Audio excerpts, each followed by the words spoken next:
জয়ন্ত এবং মানিকের কাছে একদিন এসে পৌঁছয় হরিহর বলে একজন মানুষ, এবং এই ভদ্রলোকের বাবা মিশরীয় একটি পুস্তক, গবেষণামূলক পুস্তক, সেটা বলে যে তোর কাছে রাখিস, কারণ এর মধ্যে আছে কুবের ভান্ডারের চাবি।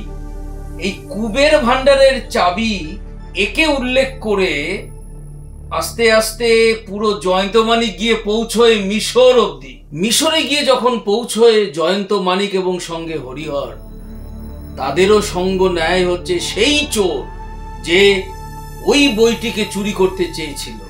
সেই রত্ন ভান্ডার কি সে লুট করতে পেরেছিল বা নিজের কবজা করতে পেরেছিল, এটা জানতে অবশ্যই আপনাদের শুনতে হবে অ্যানিমেট্রিক্স প্রাইম স্টোরিজে জয়ন্ত মানিক সিরিজের রোমাঞ্চকর গল্প রত্নপুরের যাত্রী।